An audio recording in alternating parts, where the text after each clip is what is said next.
C'est l'histoire un petit peu qui a été écrite.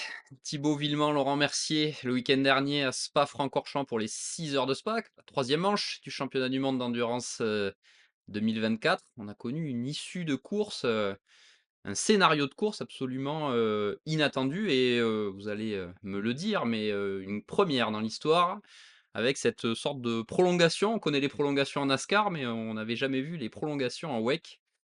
Thibaut, toi, tu étais sur place. Tu es d'accord? C'est une première. On n'a jamais vu ça. Ouais, salut Pierre, salut Lolo, bonjour à tous. Exactement, moi la première chose que j'ai fait quand j'ai entendu parler d'une éventuelle prolongation au-delà des 19 heures prévues, enfin dont la course aurait dû s'arrêter à 19 heures, j'ai tout de suite appelé Jean-Marc Tessette qui est pour moi la référence et qui m'a dit moi j'ai aucun souvenir de ça, des courses raccourcies j'en ai vu, des courses qui sont allées au-delà de l'heure prévue, jamais. Donc et tu fais bien de citer la NASCAR parce que c'est rigolo justement en salle de presse on disait on peut pas terminer la course comme ça, c'est une tristesse sans nom.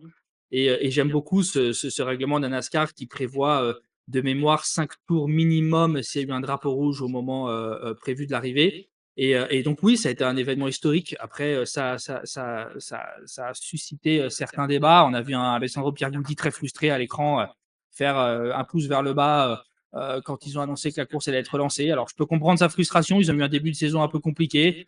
Il leur faut marquer des gros points. Ils menaient la course à ce moment-là, mais sincèrement, arrêtons, on a déjà un sport élitiste. On a quasiment 90 000 personnes qui sont venues sur place sur la semaine. C'est un record sur une course de WEC, en dehors bien évidemment des 24 heures du Mans.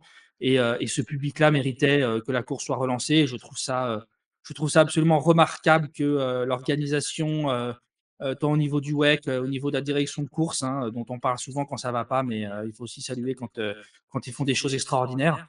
Et notamment également au niveau du circuit qui a dû, en un temps record, avoir l'aval des autorités locales pour relancer les débats. Moi, je trouve ça super.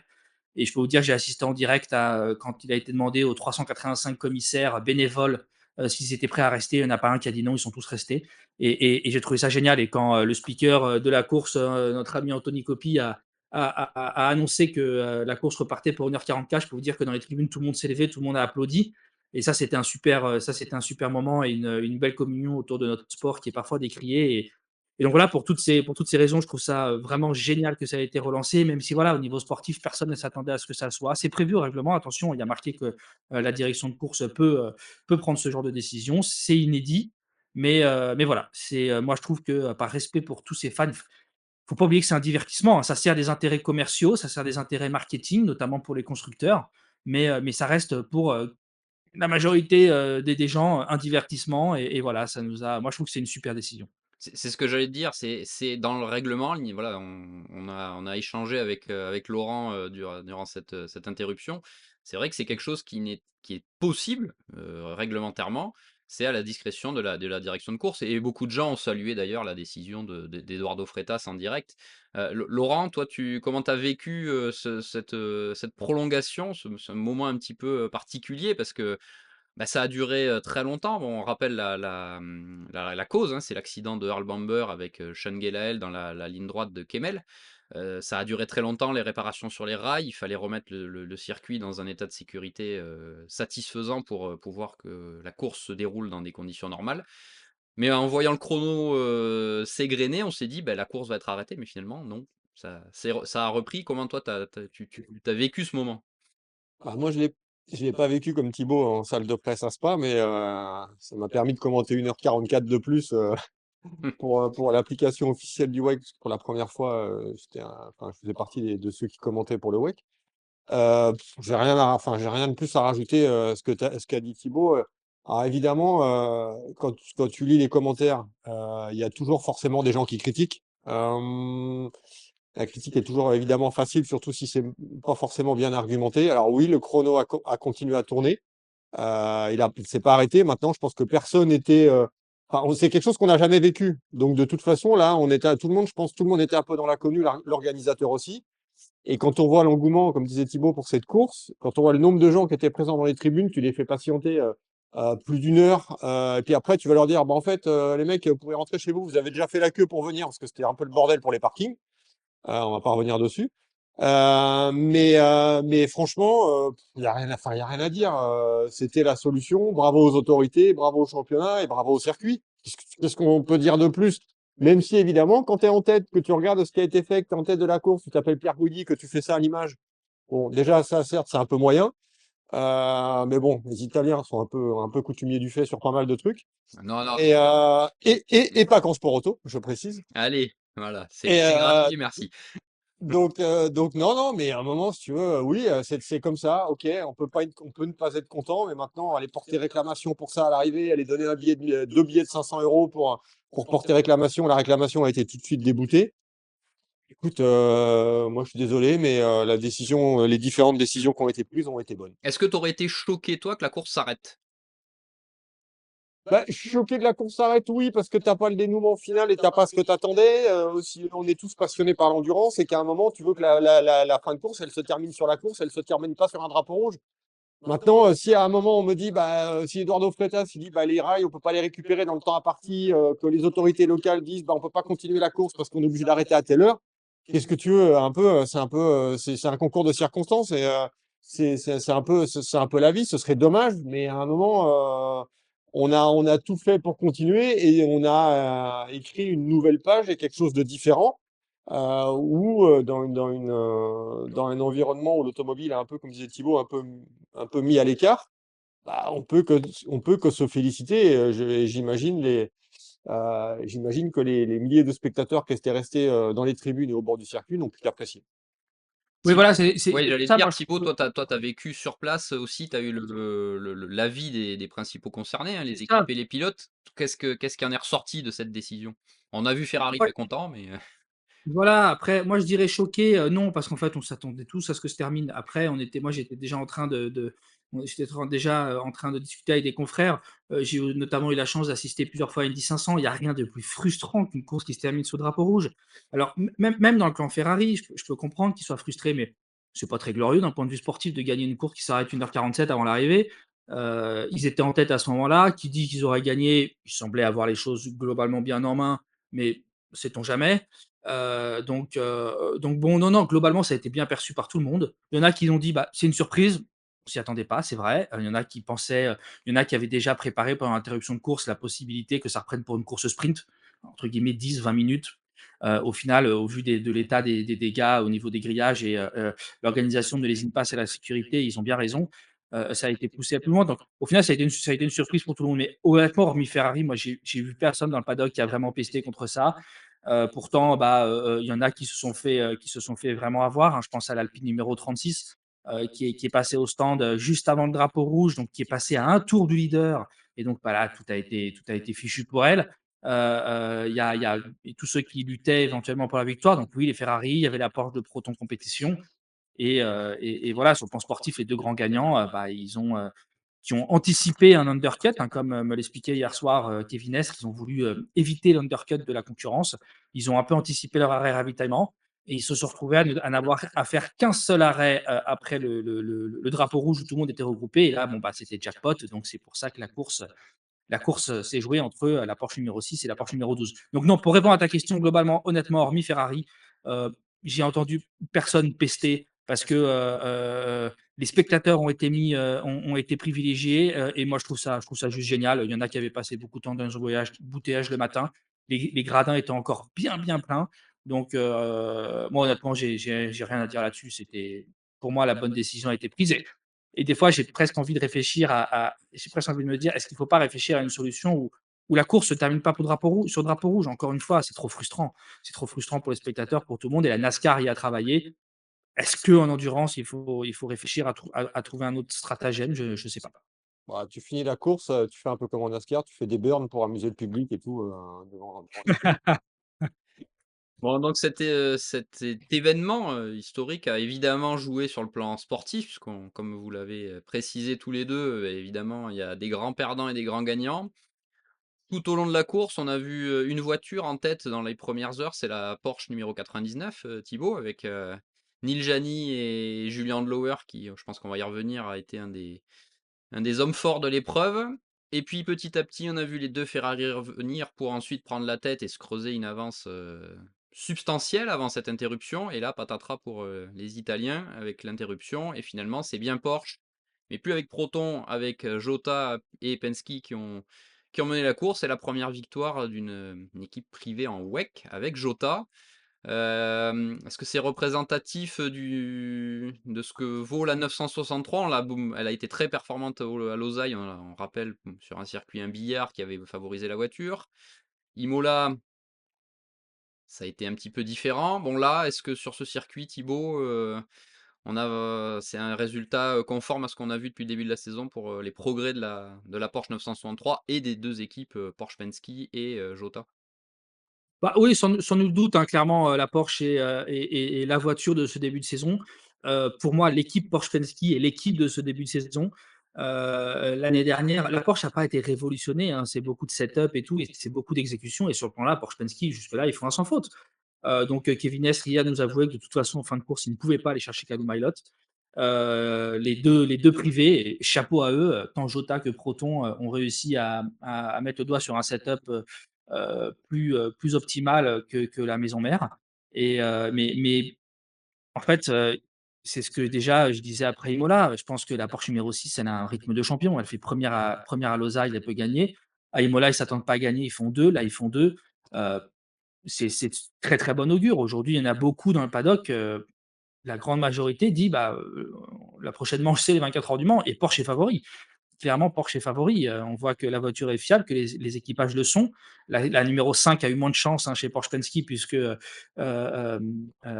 Mikael Christensen est parti, à la faute après un souci technique sur la voiture. Mais oui, c'est conforme, aux attentes. Là, on parle vraiment de la Porsche, hein, je ne parle pas de Jota. C'est conforme au début de saison. La Porsche 963 est la voiture de ce début de saison et je ne parle pas, on peut rajouter, petite parenthèse IMSA, hein, victoire à Daytona, victoire à Laguna Seca hier soir encore. C'est la vraiment l'équipe forte et la voiture, en forme de ce début de saison. Laurent, Jota, qui a inscrit son nom, au palmarès au général, en WEC. Bon, c'est pas une surprise, on connaît, la qualité de l'équipe technique, les pilotes sont aussi, souvent hors de reproche, mais c'est une consécration pour l'équipe de Sam Hignett. Après avoir, longtemps été, dominatrice en LMP2, cette fois, c'est au général. Qu'est-ce qui ressort de tout ça selon toi? Ça fait déjà, je crois que ça faisait, on va pas dire un an jour pour jour, mais presque, hein, que Jota avait reçu sa voiture, parce que la voiture avait débuté aux 6 heures de Spa l'année passée. Bah, et tout a été dit, il y a rien de plus, vraiment à rajouter. Bon, en tant que Français, je suis juste un peu, c'est juste un peu dommage que Norman Nato fasse pas partie de la fête parce que c'est un peu lui le 3e pilote et qui était retenu en Formule I. Parce que c'est quelqu'un qui a tout à fait sa place évidemment dans la voiture et ouais, bravo à Jota, il y a rien à de toute façon, on savait que Jota, c'est une équipe digne d'un constructeur où tout est, millimétré, tout est préparé, tout est carré. Franchement, bravo à eux et puis Proton, l'affaire a failli finir en cagade avec l'histoire de la porte que Neil n'arrivait pas à fermer et tout. Et ça aurait pu vraiment avoir des conséquences puisqu'on avait passé le drapeau noir et orange à Neil pour rentrer, évidemment. Et là, il a réussi à la fermer comme il fallait. J'aurais pas voulu être à sa place au niveau stress parce que ça doit être un peu emmerdant. Et encore, ça allait parce que c'était derrière la voiture de sécurité. Donc, ça allait moins vite pour essayer de fermer cette portière. Et puis, Julien Lower, bah, rien à dire, quoi. Des dépassements dans le raidillon, des trucs de malade, trucs,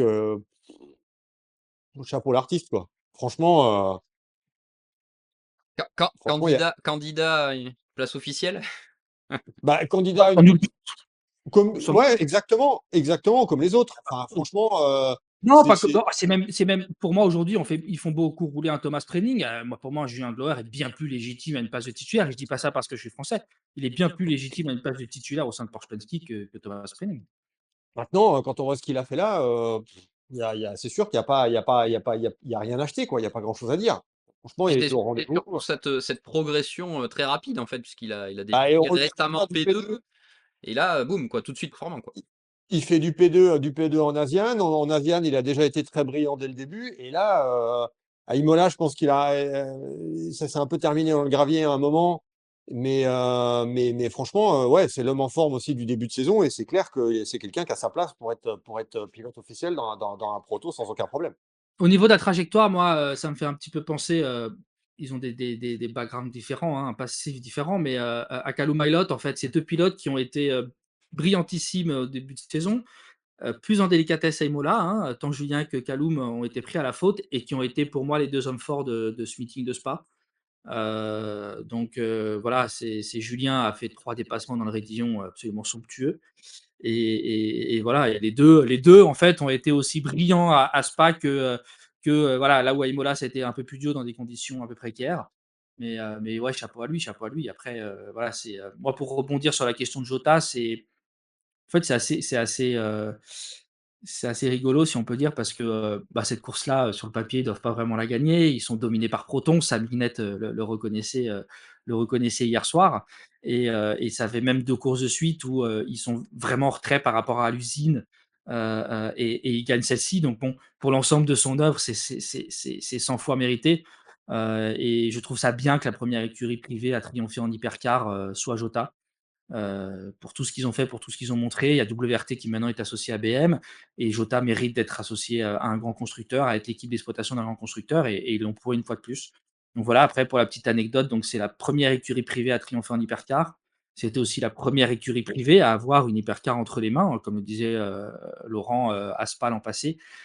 La première écurie privée à gagner en classe reine depuis Austin en février 2020 et je crois que c'est la et de ce qu'on me disait ce matin, la première Porsche privée à gagner un championnat du monde depuis 1989, Oleg Jelinski à Dijon avec une Porsche 962 du Just Racing. Donc là aussi, le résultat sportif, outre, Et, qu'on a déjà dit, ça reste un moment d'histoire, et on a un équipage à deux qui gagne, ce qui n'est Mmh, pas arrivé. Ce que exact. Jota avait fait d'ailleurs en LMP2 en 2012, avec la Zytec, Mmh. à Spa, avec Simon Dolan et Sam Hancock. Les grands perdants, Thibaut et Laurent, c'est Ferrari, qui était en tête avant la neutralisation et qui, au final, sauve le podium, avec la 3e place, de la Ferrari 499P numéro 50, avec encore Antonio Focco qui s'est, distingué durant tout le week-end avec, au départ la pole position et puis, une exclusion pour un poids non conforme et finalement, bien, quand même un beau retour. Les 2 499 ont été très performantes avant cette neutralisation. Thibaut, comment tu analyses la performance, la prestation de Ferrari hors, on va dire, hors la neutralisation? Ils ont été quand même assez impressionnants. Oui, bah, la neutralisation, ils y sont pour rien, hein. De toute façon, pour moi, ils ont fait ce qu'ils avaient à faire. Ils ont eu le résultat, le mieux qu'ils pouvaient avec cette neutralisation. Ils se sont bien remobilisés, depuis Imola où vraiment là, pour le coup, on l'a dit, c'était carton rouge, au niveau de la stratégie. Là, ils ont rien il y a rien à dire. Il y a c'est là où la voiture, c'est peut-être celle qui a le plus de potentiel, hein, sur le plateau. Et maintenant, et si l'équipe est au niveau, ça marche, voilà. Alors, je suis toujours pas bluffé par la majorité des pilotes de l'effectif, hein. Foucault est toujours un ton au-dessus. On voit maintenant des Schwartzmann, des Yifeye sur la 83 qui prennent le dessus sur des pilotes titulaires sur les 2 voitures officielles. Mais non, non, il y a rien à dire. Ils sont remis dans le on va dire qu'ils sont remis dans le sens de la marche avant Le Mans. Maintenant, on attend la BOP du Mans, là, pas encore. Mais en ligne droite, la Ferrari a toujours un avantage. Elle était en boîte Le Mans, puis ça se Spa et clairement, ils seront là dans la Sarthe, hein. Il y a pas photo, hein. Ça faut pas, faut pas se leurrer, c'est pour beaucoup la voiture à battre, hein. On disait tout à l'heure Porsche, certains en faisaient les favoris parce que au niveau du package, comme on disait, même au niveau de l'exploitation, ils ont été très bons depuis le début de la saison, là où Ferrari n'est pas irréprochable. Mais en termes de potentiel voiture, encore une fois, il y a la BOP qui va jouer. Il faudra voir si, les instances dirigeantes, décident d'adopter, ce système de puissance maxi au-delà de 200 km/h qui permet de limiter un peu la vitesse de pointe, qui est quand même un gros point fort sur la 499P, on l'a vu l'an passé au Mans. Mais non, là, voilà, ils se sont remis dans l'ordre de marche, avant Le Mans. Je pense que ils en avaient vraiment besoin avant Imola. Je pense que la grosse claque d'Imola leur a permis de un petit peu revoir leur process aussi en interne. Et globalement, sur le plan du résultat, c'est peut-être un peu décevant pour eux, mais je trouve que, si on regarde une image globale, ils ont quand même fait un bon week-end. À Imola, c'est Toyota qui avait, signé la victoire. À Spa, Toyota était un peu plus dans le dur, Laurent. Les GR010 hybrides, ça n'a pas été ce qu'on espérait et évidemment ce que Toyota attendait. Comment tu analyses cette course dans le clan japonais avant Le Mans? Il va Bah, falloir, ça a été, je trouve, enfin, ça a été assez compliqué. Alors, je sais que Sébastien Buemi l'a expliqué, on a essayé de garder aussi des pneus neufs pour la fin de course. Évidemment, ça a un petit peu tout changé. Alors, je sais pas si Thibaut a plus d'explications par rapport à la méforme de ces Toyota à Spa-Francorchamps, mais c'est sûr qu'avant, autant à Imola, ça s'était bien déroulé avec la stratégie et tout, mais là, on a vu des Toyota un peu dans le deuxième, on va dire dans le deuxième paquet au final, un peu dans le ventre mou du plateau hypercar avec Ferrari et Porsche qui étaient à l'avant. Et après, Toyota qui était un petit peu au milieu, et après les autres qui étaient encore un peu derrière. Donc, on n'a pas vu une seule Toyota vraiment aux avant-postes. la pénalité a fait mal, Thibaut, de la 8 tout de suite? Ouais, ouais, les 2, non, non, mais après, même, les intéressés le reconnaissaient, hein. Ils ont pas fait la course parfaite hier, ça c'est sûr. Après, quand on regarde les moyennes en course, c'est quand même, assez étonnant. Alors, ils n'ont pas la BOP la plus avantageuse. On sait que, l'année dernière, déjà à Spa, ils ont gagné, mais vraiment parce qu'en début de course, ils ont pris un super choix stratégique, là où quasiment tout le monde, hormis la Cadillac numéro 01 et les 2 Toyota sont partis en cycle, tous les autres sont partis en pneus cuits et c'était la bonne décision, c'était la Toyota et la Cadillac numéro 01 qui l'avaient pris. Excusez-moi, je crois qu'elle n'avait pas le numéro 01 en wake, mais peu importe, la Cadillac jaune de Sébastien Bourdet.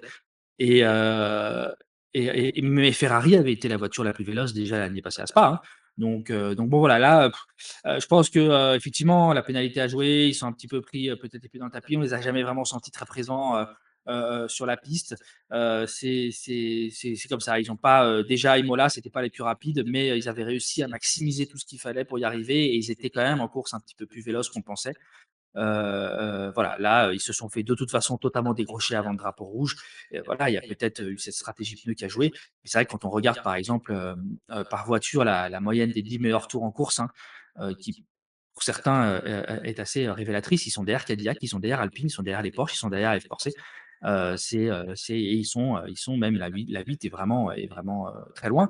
Donc, c'est un peu j'espère que ça va pas affecter le moral, des troupes parce qu'encore une fois, la prochaine, c'est la grande échéance, c'est Le Mans. Mais bon, Le Mans, on sait que Toyota est capable de se subjuguer, ils ont vécu une édition en 2023 compliquée, on n'a pas, je pense que tout ça va se remobiliser, mais oui, c'est pour moi, c'est la déception de ce week-end avec BMW, clairement. BMW justement, tu en parles avec, WRT, c'était la course, à domicile, forcément attendue. Vincent Vost, t'avait dit que c'était forcément un rendez-vous à part, que ce soit on va grouper, hein, WRT, LMGT3 et Ah, on peut Hypercar. regrouper là. C'est le la déception, totale et la course sans. Il y a vraiment rien à fonctionner avec bon, en GT3, c'est 2 accidents, où ils sont, victimes collatérales, heu, Une BMW. d'une BMW pour le premier, Le premier, voilà, ironie du sort, c'est la BMW numéro 20 qui entraîne, l'abandon de la BMW numéro 46. c'est ça donc bon, j'imagine que tu as pu avoir quelques échos, ça devait être la soupe à la grimace, dans le clan Oui, c'était bagnole. la soupe à la gri c'était un peu c'est sûr que c'était la soupe à la grimace. En fait, c'est un peu c'est comme tu disais, hein, c'est quand ça veut pas, hein. Là, mais même en performance, hein, ils étaient pas dans le coup. Je parle pour le en hypercar, hein, pas en GT, mais en hypercar, ils ont été globalement assez discrets, hein. Ils ont été assez discrets durant la semaine, donc c'était, oui, c'est pareil, ça a été un week-end, sans alors qu'à Imola, ils avaient été, vraiment, vraiment dans le coup. Heu, c'est, ouais, j'ai pas vraiment d'explication là. Pour le coup, pour BM, pour moi, quand ça veut pas et encore une fois, c'est l'exemple même, c'est la numéro 20 qui met la 46 dehors et après, comme je disais, la numéro 31 est la victime collatérale, de De la l'accident avec lutte, la Cadillac.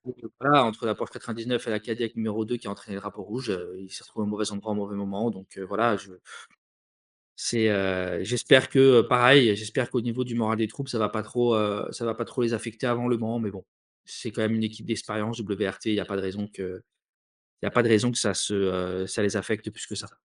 Dans les courses sans, on a eu Lamborghini qui a eu un souci, technique, de suspension et ça la course s'est arrêtée au bout de 59 tours si, je ne me trompe pas. Cadillac par contre, Thibaut, avant l'accident, le duo Bamber-Lynn, c'était pas si mal puisque ça a joué avec la Porsche Proton. Est-ce que c'est le bon élan pour la marque américaine? On sait qu'ils étaient un peu dans le dur sur les 2 premières manches. Est-ce que c'est un peu mieux? En fait, c'est ce qui était étonnant, c'est l'irrégularité. Alors, des fois, ils sont deuxièmes, après ils passent 16e, c'est assez étonnant, ils ont eu du mal, notamment en essai libre, à faire monter les pneus en température à l'avant, donc il manquait cruellement de grip. Ils sa ils sont un peu dans l'incompréhension, depuis quelques courses, et là, les séances, ils pouvaient être deuxième, 16e, après remonter. Au début de course, ils sont là, après ils perdent un peu et mais bon, c'est quand même mieux. Après, comme me disait Air Bamber, c'est, le châssis, on peut hélas, on peut pas le comparer à un autre parce qu'on est tout seul. Il y a qu'une voiture chez Cadillac. On pourra le faire au Mans, mais bon, de toute façon, le châssis, bah, il faut le changer. Là, oui. Là, il a été trop endommagé, donc ils vont devoir en reprendre un autre dès aujourd'hui d'ailleurs, hein, puisqu'ils sont, comme bon nombre de leurs concurrents au Ricard, pour mener à bien la dernière séance d'essai, avant les 24 heures du Mans. Donc, j'ai quand même, je les mets pas dans les 3 favoris pour Le Mans. Pour moi, ça reste, Toyota, Ferrari, Porsche. Mais je les vois, en poil à gratter. Vraiment en poil à gratter parce qu'on a vu que l'an passé, notamment avec Sébastien Bourdet, la voiture pouvait être très véloce. Ils n'avaient pas été en réussite. Ils en auront 3. Par contre, il faudra vraiment travailler main dans la main. C'est ce qu'on disait dans l'analyse après Imola. Il faudra que Cadillac et Ganassi mettent, leur querelle de côté et je pense ils ont un coup à jouer au Mans, il y a pas de il y a pas de raison mais après oui, voilà, l'essentiel c'est que Earl aille bien. Il y a eu ce couac et encore une fois, ils payent le prix fort d'avoir une voiture, mais ils ont été là. Ils ont été là en course, voilà, ça a été un peu compliqué, mais ils ont été là en qualif. Première ligne en WEC, hein, de la Cadillac, hein, faut quand même le souligner. Certes, après le déclassement de la Ferrari numéro 50 d'Antonio Focco, mais quand même. Donc tout n'est pas acheté. Par contre, tu peux c'est pas comme, moi la performance inquiétante, c'est un peu Lambeau quand même. Oui, ça c'est sûr que là, ça Bah, la même chose. Il y a aussi qu'une voiture. C'est une voiture, c'est une voilà. première saison avec une seule voiture. Il y a pas de recul en IMSA parce qu'en IMSA, elle a fait que les 12 heures de Sebring. Donc c'est forcément pas simple. En plus, Ligier débute aussi c'est le châssis, hein, débute dans la catégorie Rennes. Donc bon, on va voir ce que ça va donner au Mans où il y aura 2 Lamborghini. Mais pour l'instant, c'est sûr que c'est un peu plus, c'est assez compliqué. Mais il y a quelque chose qui m'étonne, Laurent, c'est qu'en fait pour progresser, il faut rouler. Mmh, Ils roulent jamais. non. Ils roulent jamais. Quand on voit alors là, ils ont encore une séance, d'essai avant Le Mans, mais quand on voit tout ce que fait Porsche, et ils vont pas au-delà de la réglementation, hein, c'est tout Et surtout tout ce qu'ils ont fait l'année dernière, tout ce qu'ils ont fait, voilà. tout ce que les nouveaux constructeurs ont fait l'an dernier.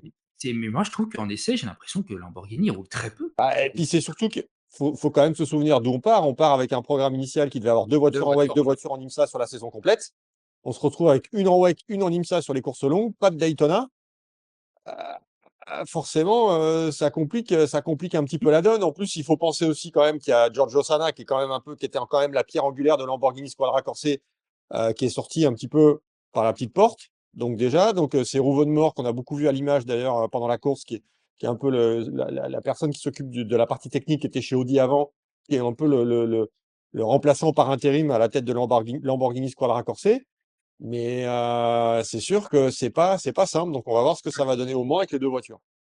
En perf, en fiabilité, c'est En tout, complexe. en exploitation, Et voilà, il y a beaucoup, beaucoup de boulot mais voilà, encore une fois, je ne sais pas si c'est une question de budget, mais ça roule très peu, ça roule très, très peu et puis là, au Mans, bah, il va falloir faire rouler 2 voitures, donc c'est encore une autre paire de manches, hein, c'est une autre mécanique. Alors ça va aussi les aider certainement à trouver les bons réglages. Après au Mans, c'est encore différent, il y a beaucoup de roulage avant, il y a la journée de test, il y a les essais libres qui sont globalement assez longs, donc qui sont moins dans le rush que sur une course du WEC. Mais bon, on espère vraiment qu'ils vont réussir à redresser la barre assez vite parce que pour l'instant, les petits nouveaux, ce sont les petits nouveaux avec Alpine. Je mets BM à part parce que BM, la voiture roule quand même depuis plus d'un an en IMSA, hein, donc elle est quand même bien éprouvée et Lambeau est décevant.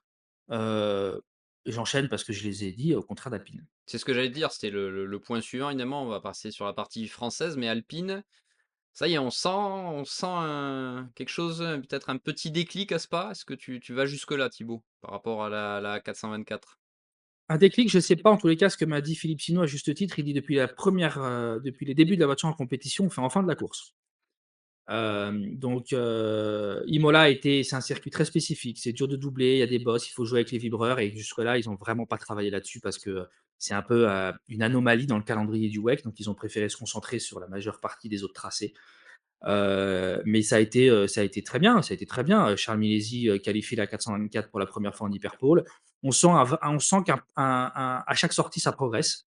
Ça a été dur pour diverses raisons à Imola. En plus, ils ont été impliqués dans l'accident, le carambolage du début de course. Mais pour moi, c'est une vraie satisfaction de ces 6 heures de Spa, c'est Alpine, clairement.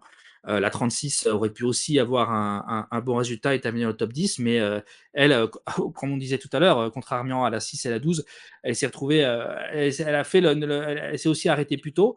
Alors en plus, elle avait une crevaison en début de course qui l'a incité à anticiper son arrêt. Mais au final, elle s'est retrouvée à un tour au moment du drapeau rouge, et puis là, c'est fichu. C'est fichu, donc ça a été un petit peu frustrant pour la 36, mais sinon, ouais, ça progresse, et la bonne nouvelle pour eux, Jules Gounon a assuré l'intérim brillamment, même si on l'a peu fait rouler. Il n'a Ferdinand pas eu Asberg, trop l'occasion de rouler, faut dire. voilà, Et mais il a pas eu de cul, hein. Non, À chaque fois, il y a ça, quelque chose qui a fait qu'on a été obligé de changer la stratégie, en fait. Parce que l'idée, c'était de faire 2 heures, 2 heures, 2 heures. mmh. Mais lui, il a pas eu de cul à Imola. Il a pas eu de cul à Spa non plus. et là, en fait, donc là, cette semaine au Paul Ricard, Ferdinand Habsburg reprend le volant pour voir s'il peut, s'il est apte pour les 24 heures du Mans, et on a bon espoir, hein. Ils sont très optimistes, et donc là, c'était aussi un autre cas à gérer, pour Alpine. Et voilà, pour l'anecdote, d'ailleurs, Bruno Fama a profité, qu'il n'y ait pas de clash avec la Formule 1 pour faire le déplacement à Spa. Dans le clan français, par contre, Peugeot, Laurent, la course a encore été un petit peu, délicate pour la 9X8, version 2024. Comment tu vois les choses chez Peugeot? Est-ce qu'on est encore on est forcément encore en phase de découverte, hein, de la voiture, mais le «problème» entre guillemets, c'est que la grande échéance arrive. Est-ce que la 9X8 version 2024, pourra réitérer ce qu'a fait la 9X8 l'année dernière au Mans ou pas? Là est la Bah, question. déjà, l'année passée, personne ne mettait un centime sur la 9X8. Elle a Nous pointé sommes en tête. d'accord. Alors, certes, on connaît les conditions et tout, mais il fallait quand même être là. Ce qui était quand même de bon augure, hein. Elle a pointé en tête des 24 heures du Mans quand même à un moment. Et là, évidemment, bon, je pense que de toute façon, chez Peugeot, on doit être forcément vraiment concentré sur les 24 heures du Mans. L'échéance arrive vite. Je pense de toute façon qu'on s'attend évidemment à faire nettement mieux, et je pense qu'il va falloir faire mieux. Je pense que du côté de Carlos Tavares et de la direction, on attend quand même des résultats avec sa 9X8 2024. Maintenant, je pense que le juge de paix, ça va être Le Mans, hein. C'est une voiture, tout le monde le dit depuis le début, c'est une voiture pour Le Mans, pour Le Mans, pour Le Mans. On a apporté les modifications qu'il fallait du côté de Peugeot à cette 9X8. Et maintenant, bah, place aux 24 heures du Mans. Moi, il y a un truc, je suis désolé, on est obligé d'en parler, c'est un peu dur la BOP quand même, hein. Oui, La voiture ça la plus restait lourde. encore la Là, voiture la plus là, là, on va voir après avec Le Mans ce que ça va donner. C'est sûr que pour l'instant, elle n'est pas avantagée par la BOP, ça c'est clair. Voiture la plus lourde du plateau, quasiment la moins puissante, il y a que Porsche qui avait 1 kilowatt en moins. Maintenant, est-ce Heu, qu'on peut parler de BOP? On a le droit, nous, ou pas? oui, nous, on a le droit, nous, on a le droit, On nous. a le droit. Ah oui, c'est vrai. Tout le Non, monde mais n'a pas le droit. voilà, c'est vrai que, moi, c'est trop, encore une fois, hein, je prends beaucoup de recul, c'est très compliqué d'analyser ces chiffres parce qu'on ne sait même pas, comment les instances y arrivent, hein. Mais sur le papier, c'est un petit peu dur. Alors on sait que, la première course à Imola, c'était une nouvelle voiture et la BOP n'est pas censée compenser les informations manquantes, donc ils font de leur mieux, mais ils sont obligés de prendre des précautions, c'est normal. On a vu notamment, comme le disait Olivier Jansoni, dès le Qatar, on a vu les nouvelles venues, la Lamborghini, l'Alpine et la BM, heu, qui clairement, n'étaient pas dans la fenêtre de performance optimale. Donc j'espère que ces 2 courses, Imola plus, Spa, vont permettre, à la FIA et la CO, de vraiment d'avoir des informations sur cette nouvelle auto, et que ce sera, différent au Mans si c'est nécessaire. Encore une fois, hein, c'est très compliqué de juger les chiffres de la BOP. Je ne sais pas comment ils y arrivent, personne ne le sait. Donc Ouais. Si personne ne le sait, c'est quand même triste, hein. en tous les cas, pas nous. Non. Mais voilà, après, c'est par contre, après, au niveau exploitation, au niveau pilote, il y a pas eu de gros ratés, sauf erreur de ma part, hein. Non, non, bah, déjà ils ont eu un début de course, alors, sauf la 94 qui est rentrée pour un défaut de système hybride, enfin une alarme en tout cas. Ouais. Il y a eu un reset obligatoire. Bon bah, déjà ça te met quand même un peu sur la défensive forcément, mais c'est sûr que ça a pas été le début de course d'Imola avec, bon des dégâts, enfin là ils ont eu une course, «claire» on va dire, hein, entre guillemets, Bah, mais je on les a je pas suis pas vus jouer dans les même dans le je milieu de suis peloton. je suis pas persuadé que le package global, de toute façon, permettait de faire mieux que ce qui a été fait. Mmh mh. En Pourquoi? termes en termes de BOP et tout, je pense Ah, que oui. en termes de BOP, je pense que ce qui a été fait, bah, ça a été fait avec les moyens du bord et les résultats, bah, évidemment, sont un peu, tributaires aussi, forcément. C'est le facteur balance de performance est un facteur à prendre en compte. Maintenant, on va voir ce que ça va donner aux 24 heures du Mans. C'est toujours de toute façon, moi, c'est un petit peu ce qui est très frustrant aujourd'hui avec ces systèmes, hein, pour nous journalistes, de l'extérieur, c'est tellement compliqué à analyser.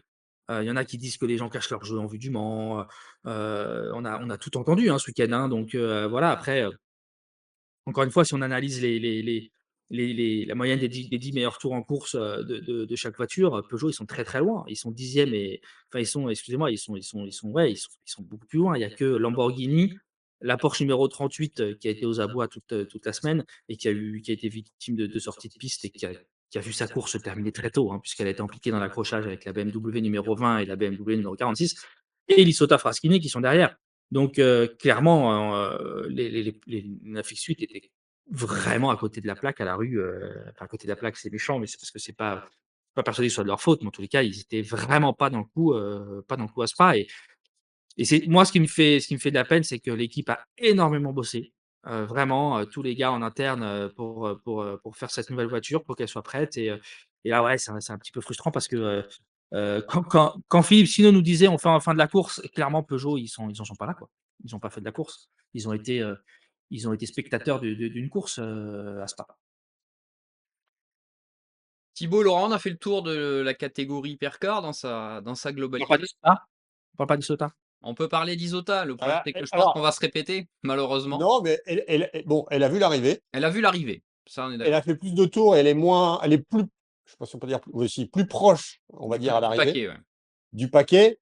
Bon, maintenant, ça reste, enfin, on va pas refaire l'histoire, on l'a déjà dit Et ailleurs on là. peut Ouais, voilà, on va pas tirer sur l'ambulance, mais excusez-moi, je sais que les pilotes bronze sont interdits en hypercar, c'est une bonne chose, mais là, on fait quoi en fait, pour parler de VOP avec l'ISOTA?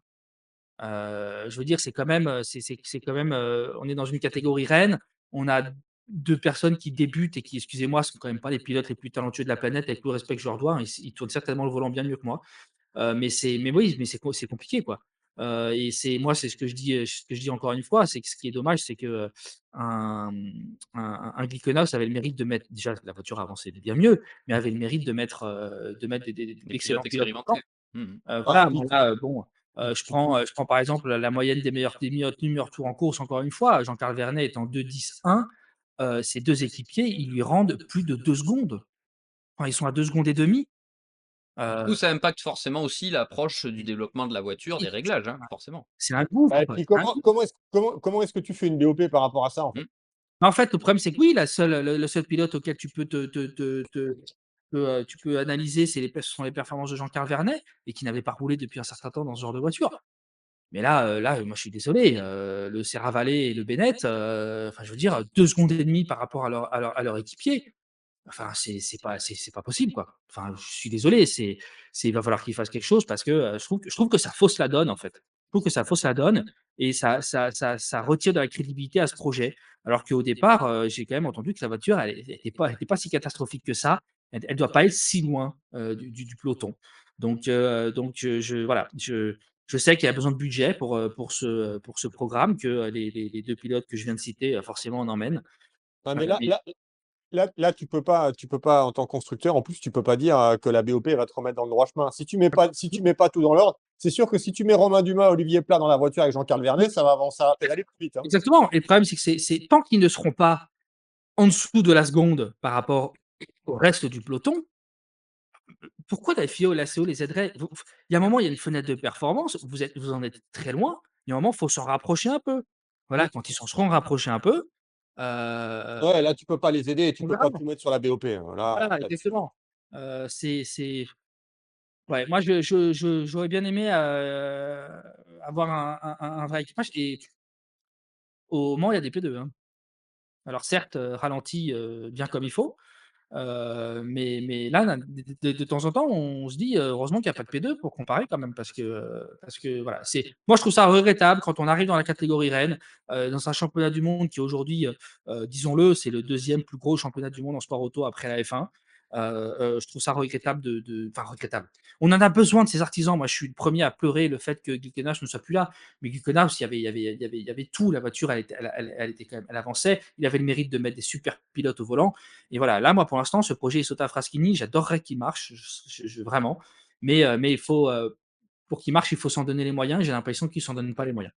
Mmh. À voir pour les prochaines échéances. Le LMGT3, Porsche encore, avec Manthey EMA et Manthey Pure Racing qui ont fait le doublé. Ça a été le jeu de la consommation, messieurs, parce que on a cru que la McLaren United était bien placée, puis on a cru que la Lamborghini Iron Lynx était la mieux placée, et finalement, ce sont les deux Porsche Manthey EMA et Manthey Pure Racing qui ont tiré leur épingle du jeu dans cette course à la conso, on va l'appeler comme ça. Déjà, on va féliciter Manthey Racing dans sa globalité par rapport au travail qui a été fait sur la 92, parce qu'on rappelle que Alex Malikin nous a fait une belle frayeur au sommet du Raidillon en hyperpole. Fort heureusement pour lui, déjà, il n'a pas été blessé, il a pu tenir sa place. Et après, chapeau à Manthey pour avoir réussi à reconstruire la voiture en ramenant un châssis, c'est ça Laurent, de l'usine. Alors c'est Ouais, un pas châssis, très loin. oui, qui est pas très loin, mais encore, fallait quand même que tout soit en place. Et ensuite refaire tout ce qu'il fallait pour remettre la voiture, passer les vérifs techniques et ensuite être prêt pour la course. Là, c'est déjà, outre le résultat sportif, c'était déjà un bel exploit que nous ont offert les hommes d'Olaf Manthey, Laurent. On peut appeler ça comme ça Bah, déjà. et puis je pense que le gros pet qu'a pris Alex Malikin, ça l'a pas handicapé par rapport à la course parce qu'il a été quand même suffisamment opportuniste et suffisamment chaud en course au niveau des dépassements et tout. Et c'est sûr que une belle victoire et enfin une belle prestation, hein, comme tu l'as dit, la consommation à jouer.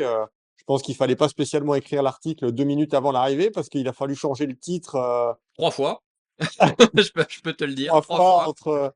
entre Manthey et Iron Lynx. On a même cru à un moment que Franck Pereira allait plus décrocher la victoire pour Iron Lynx, alors que cette voiture en plus partait en fond de grille. Mais du coup, il en a manqué un petit peu pour la numéro 60.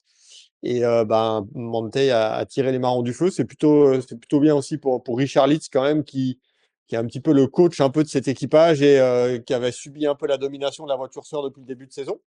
Et c'est bien de voir cette voiture. On a Yasser Chahine aussi, hein, qui est le gentleman de l'équipage et qui nous vient d'Australie, même s'il a la double nationalité avec la Palestine et l'Australie. Et puis Maurice Chouring, qui est le Benjamin du plateau, qui est tout jeune et franchement, et qui fait le taf, quoi.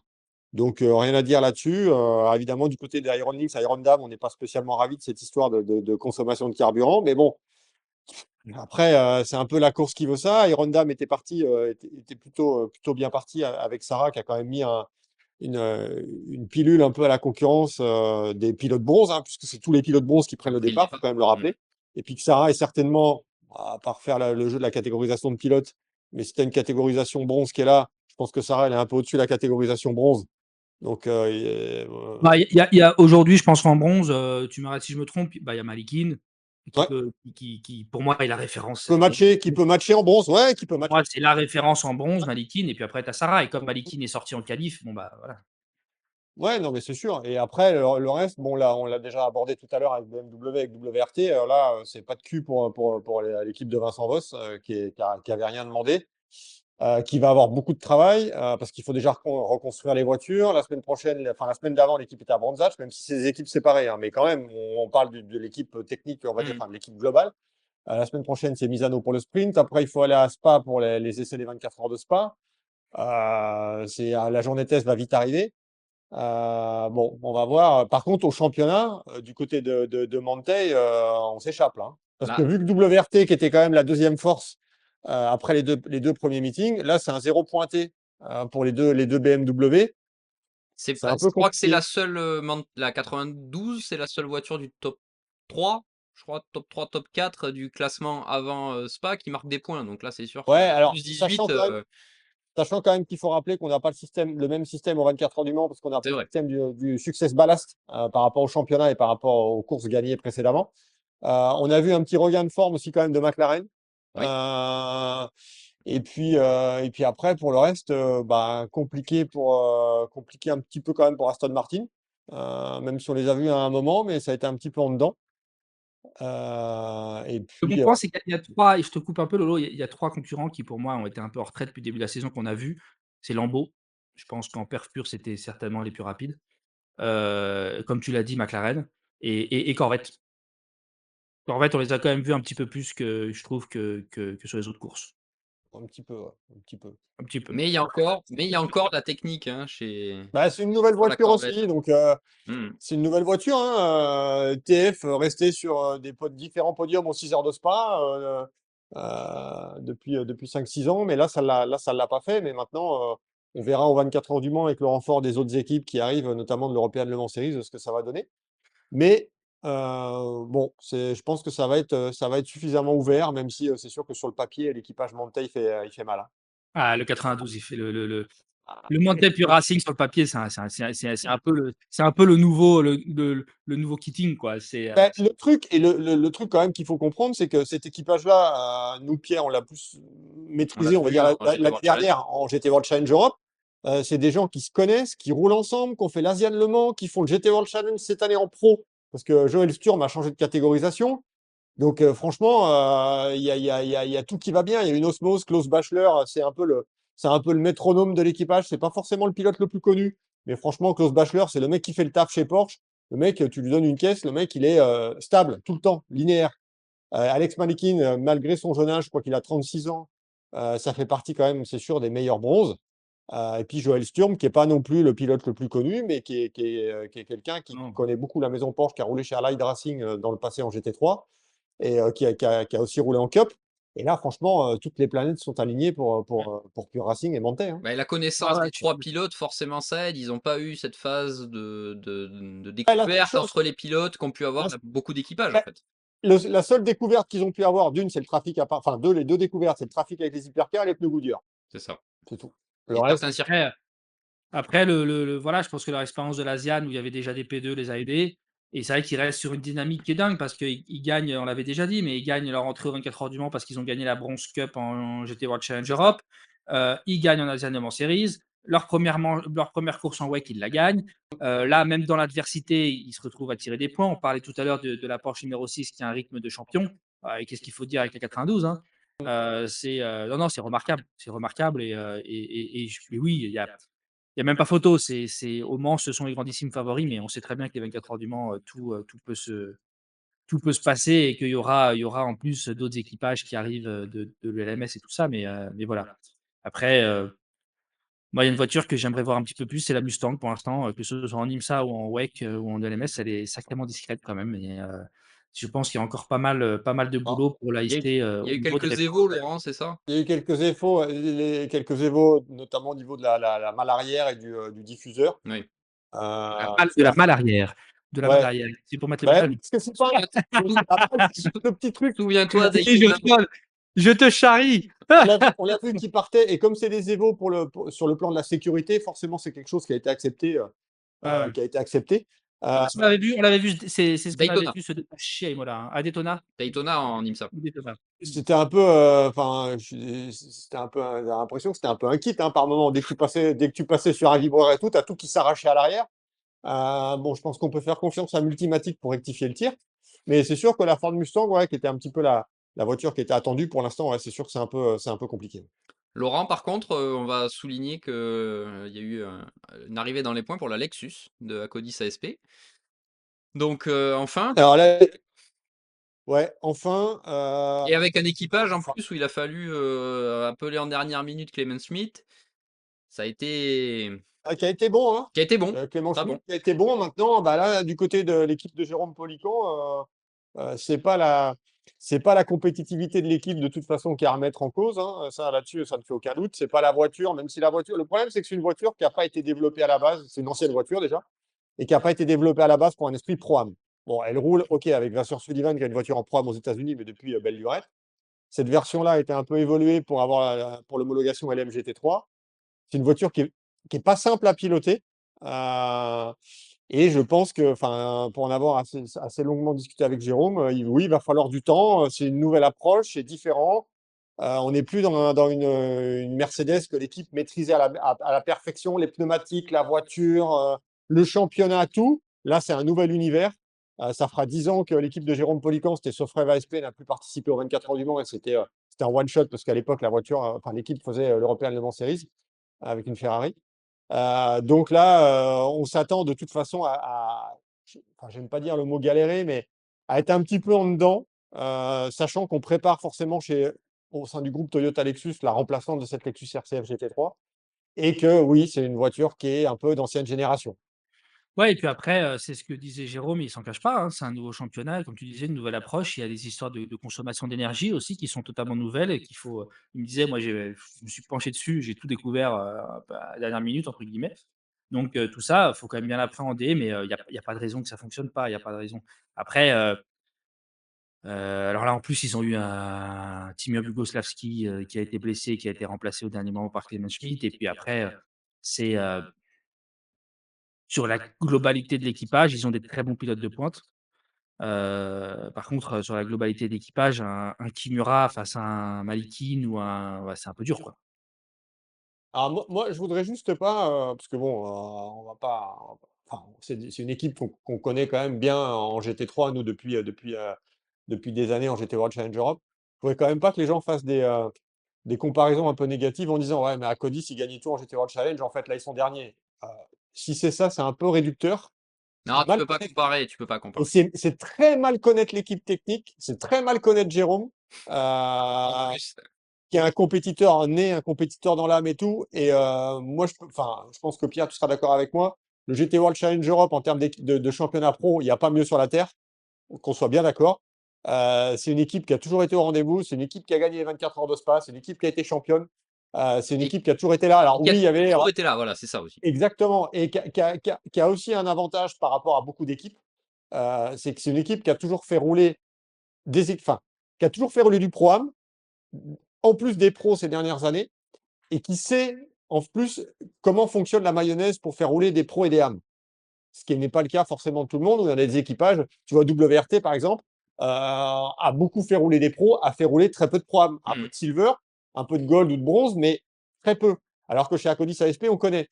Donc là, Oui, mais ça va marcher, il y a la non, mais question ça va. Ben non, mais techniquement, mais ça va marcher. je me fais aucun souci, mais attention à pas faire de raccourcis en disant ouais, ils ont gagné en GT World Challenge, là ils sont en queue de peloton. Alors ça a strictement rien à voir. C'est très mal connaître l'équipe et c'est très mal connaître comment est-ce qu'on prépare un championnat. Bah, et de toute façon, après, il y a des défis, même Vincent Voss le reconnaît aujourd'hui avec le défi Hypercar, hein, ça Ah, reste une c'est plus la voiture, même. ben voilà, il y a l'équipe, elle tourne, tout le monde sait ce que vaut WRT, mais c'est autre chose encore. Pas la même Bah, là, voiture, tu as on le dirait lien pas que avec le voilà. constructeur, Le problème, il est là aussi. Le problème, il est le lien. Autant en GT, WRT fait un peu entre guillemets ce qu'il veut parce que c'est une équipe privée à part entière. Autant en hypercar, il faut travailler main dans la main avec BMW. Et peut-être qu'à des fois, les ingénieurs ou quoi de chez qui WRT qui sont quand même au top, qui a la prévalence, quoi. ben, tu vois, c'est toute une mayonnaise qu'il doit prendre. Et on ne peut pas dire jusqu'à présent que RLL aux États-Unis était vraiment brillant avec la voiture. Mmh. Donc là aussi, c'est pareil. WRT, ça fait partie des équipes, enfin, je veux dire, des équipes où tout est rodé, où il y a rien à dire. Ça fait partie des équipes de pointe, des équipes, qui sont allées en DTM, qui font du GT World Challenge encore à haut niveau, qui font plusieurs championnats, qui ont gagné en LMP2 dès qu'ils sont arrivés, ce qui était quand même pas simple. Alors oui, ils ont mis les moyens, mais à un moment, une LMP2, ça reste une LMP2. Et franchement, non, non, il faut, Non, mais comme ouais, non, mais c'est que c'est voilà, c'est le parallèle effectivement, il est, faut s'habituer à une nouvelle voiture, un nouvel environnement et puis, bah, ça faut pas croire que ça se fasse et heureusement d'ailleurs, sinon c'est humiliant pour les gens qui sont là depuis certain temps, voilà, heureusement que WRT vient pas mettre une claque à tout le monde en hypercar dès la première course et qu'à Codis ASP pareil en MGT3. Et puis sinon ce serait même pas drôle d'ailleurs, si tout est facile et on change de catégorie, ça change rien. Voilà, tu parlais de la P2, la P2, c'est une voiture qui est relativement facile à exploiter par rapport à une hypercar où tu as des systèmes hybrides ou comme tu disais Pierre, tu as l'implication du constructeur. Donc, voilà, mais autant Acodis en MGT3 que WRT en hypercar, j'ai pas de grand doute sur le fait que ça fonctionne. Il faut juste du temps et heureusement, encore une fois, que c'est pas, tout prend du premier coup et on gagne la première course, on humilie la concurrence et voilà. Ah, mais c'est que tout le monde est un peu impatient, évidemment, parce qu'en 2024, évidemment, plus personne accepte de perdre. Et tout le monde voudrait gagner chaque meeting, mais il n'y Et a tout de qu'un suite. vainqueur. Bah, tout de suite, mais ouais, ouais, ça se passe pas comme ça. Thibaut Laurent, on est le 13 mai. Dans un petit peu plus d'un mois, on sera dans la Sarthe. Le grand rendez-vous approche. Maintenant, à grands pas, on était revenu avec Laurent sur la liste des 186 pilotes qui a été dévoilée il y a quelques jours. Donc, Ah, on vous en. laissera Thibaut regarder le podcast, d'ailleurs. on l'a- Voilà, ça c'est fait. Euh, Je prenais le soleil à pas, on vous laisse Et, et, pas. et, et d'ailleurs, attends, juste en petit aparté, Thibaut, pas une goutte de pluie, là. magnifique, magnifique. Le 1er jour, quand on est arrivé le mercredi, donc ça roulait pas, mais sinon, non, non, aucune goutte, pas de goutte de pluie. À noter. On espère qu'on aura la même météo dans la Sarthe dans un petit peu plus d'un mois. Ce sera le grand rendez-vous. Avant ça, évidemment, la journée test. On vous fera vivre ça depuis l'intérieur tous les trois. Thibaut Laurent, merci pour ce débriefing des 6 heures de Spa 2024 dans ce nouveau numéro de Track Limit que vous pourrez voir encore une fois. On met ça en place en vidéo et en audio, donc sur les différentes plateformes. On vous encourage à vous y abonner. Prochain rendez-vous donc les 24 heures du Mans avec la journée test avant ça. On sera présent pour vous faire vivre ça du mieux possible. D'ici là, restez sur Endurance Info pour suivre l'actu au quotidien avec encore un week-end avec plusieurs épreuves. Laurent, je crois que ça sera Misano pour toi, c'est ça? Mm. Avec le GT World Challenge. On suivra ça. Merci à tous les deux et rendez-vous dans un prochain numéro de Track Limit. À bientôt. Ciao, Merci, à ciao. bientôt.